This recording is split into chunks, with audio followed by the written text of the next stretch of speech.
नमस्कार दोस्तों, स्वागत है आप सभी के आपके अपने प्यारे से यूट्यूब चैनल स्टडी वर्ल्ड में। अगर आप चैनल पर नए हैं तो चैनल को सब्सक्राइब जरूर करें और वीडियो पसंद आए तो लाइक करना ना भूलें। हम आपको बता दें कि हम लोग बिहार मैट्रिक परीक्षा 2027 का तैयारी कर रहे हैं। तो हम लोग इसके पिछले वीडियो में देखा था कि भारत से हम क्या सीखे। पार्ट 1 में हम लोग लेखक परिचय और सारांश किए थे, और इसमें भारत से हम क्या सीखे पार्ट 2 में हम लोग ऑब्जेक्टिव क्वेश्चन करेंगे। तो चलिए बिना देर के हुए शुरू करते हैं अपना पहला क्वेश्चन के साथ। और जो भी इसके वीडियो पिछला वीडियो नहीं देखा वो चैनल पे जाएं, कोर्स सेक्शन में जाएं और प्लेलिस्ट बना हुआ है, जाकर देख लें। तो चलिए शुरू करते हैं। क्वेश्चन नंबर फर्स्ट बोल रहा है कि मैक्स मुलर को वेदांतियों का वेदांती किसने कहा था, है ना। तो मैक्स मुलर को वेदांतियों का वेदांतियों कौन कहा था। ऑप्शन नंबर ए बोल रहा है कि गांधी जी, बी स्वामी विवेकानंद, सी अम्बेडकर, डी गुणाकर मूल्य। तो मैक्स मुलर को वेदांतियों का जो वेदांती कहा था वो किसने कहा था, तो स्वामी विवेकानंद ने। तो आपका ऑप्शन नंबर बी करेक्ट हो जाएगा, option number B. Question number second बोल रहा है कि दारिश नामक सोने के सिक्के से भरा घड़ा किसे मिला था। ऑप्शन नंबर ए बोल रहा है एकल, बी कर्श, B Warren Hastings, C William Jones. तो दारिश नामक सोने का सिक्के से भरा घड़ा जो मिला था वो किसको मिला था, वारेन हेस्टिंग्स को मिला था। तो आपका ऑप्शन नंबर जो हो जाएगा सी करेक्ट हो जाएगा, option number C. Question number third बोल रहा है कि मेघदूत नामक पुस्तक का अनुवाद मैक्स मुलर ने किस भाषा में किया, है ना।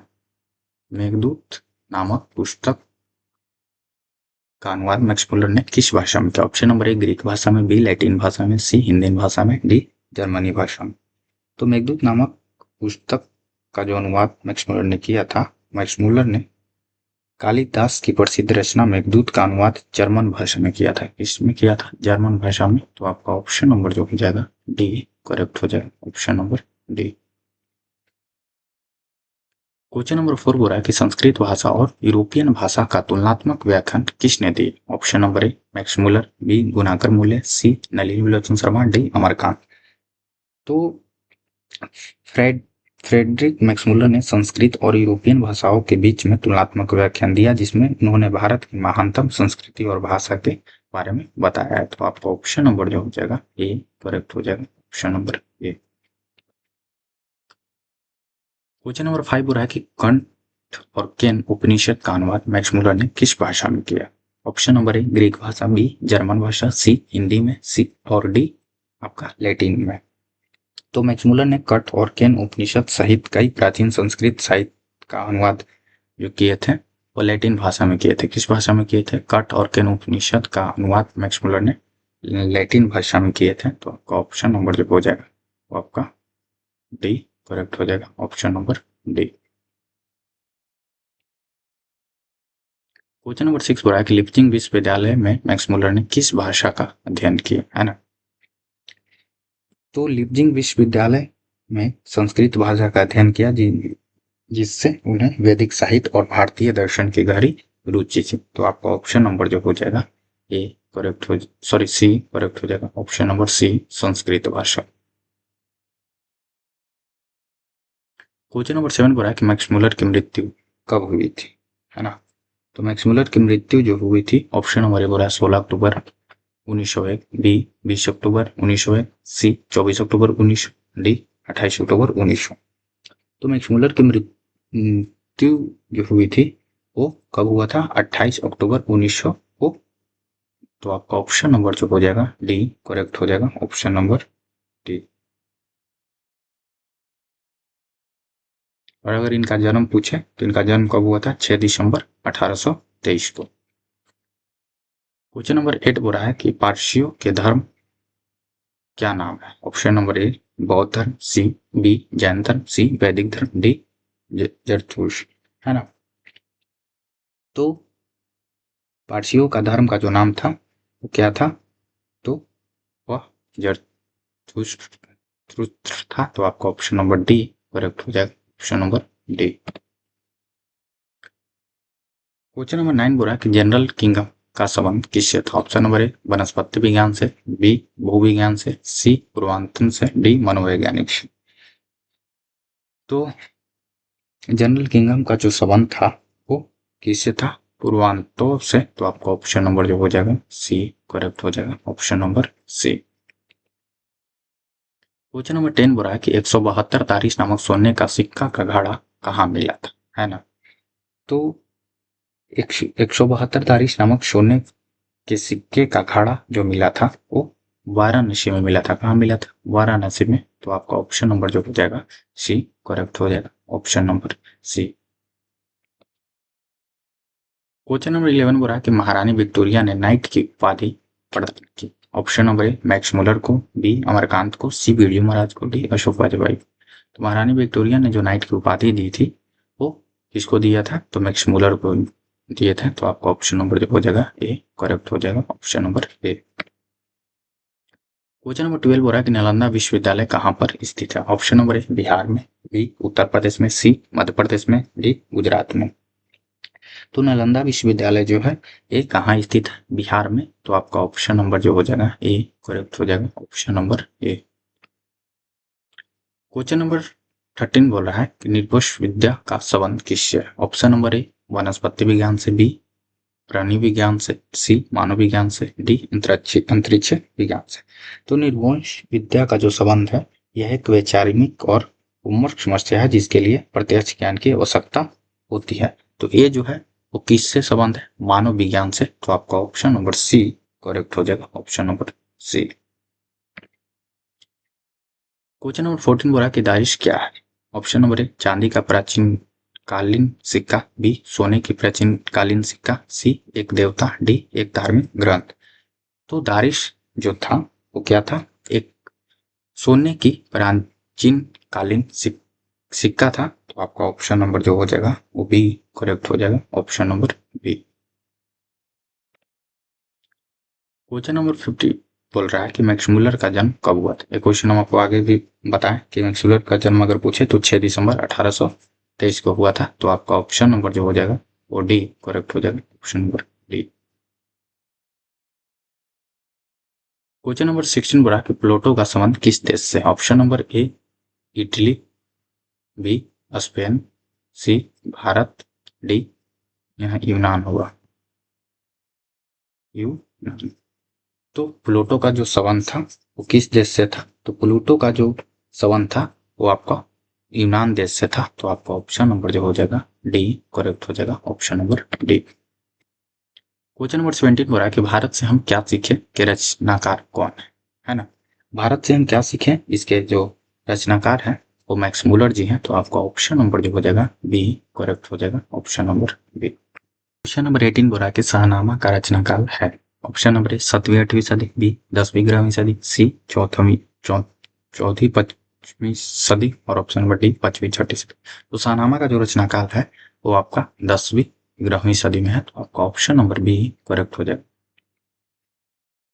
क्वेश्चन नंबर 19 बोला कि संस्कृत का अग्री सब लैटिन में किस रूप में मिलता है। ऑप्शन नंबर ए त्रिस, बी अग्रिस, सी इमिस, डी ओजिस। तो संस्कृत के अग्री सब लैटिन जो रूप में आता है वो इग्निश में आता है, इमिश में, इग्निश में। तो आपका ऑप्शन नंबर जो हो जाएगा सी करेक्ट हो जाएगा, option number C. Question number 20 बोल रहा है कि हरकस थे, हरकस कौन थे? हरकस जो थे वो वनस्पति वैज्ञानिक थे। तो आपका ऑप्शन नंबर जो हो जाएगा ये करेक्ट हो जाएगा, ऑप्शन नंबर ए वनस्पति वैज्ञानिक।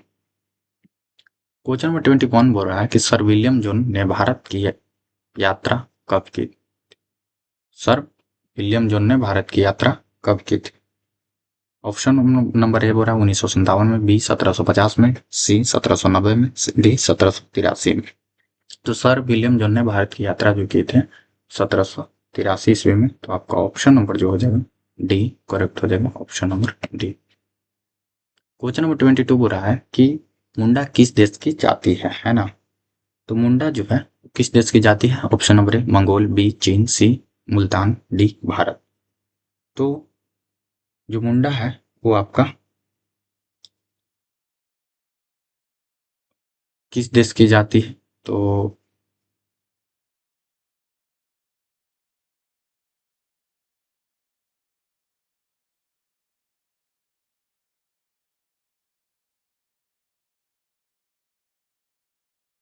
क्वेश्चन नंबर 22 बोल रहा है कि मुंडा किस देश की जाति है। तो मुंडा जो है ना वो भारत की एक प्रमुख और प्राचीन आदिवासी जनजाति है। तो आपका ऑप्शन नंबर जो हो जाएगा डी करेक्ट हो जाएगा, भारत का option number D. Question number 23 बोल रहा है कि भारत से हम क्या सीखे पाठ में नए सिकंदर विशेषण किसके लिए प्रयुक्त हुआ है ना। ऑप्शन नंबर ए बोल रहा है भारत के वीरों के लिए, बी यूरोप के वीरों के लिए, सी युवा अंग्रेज अधिकारियों के लिए, उपयुक्त में से कोई नहीं। तो बोल रहा है कि भारत से हम क्या सीखे पाठ नए सिकंदर विशेषण किसके लिए प्रयुक्त हुआ है।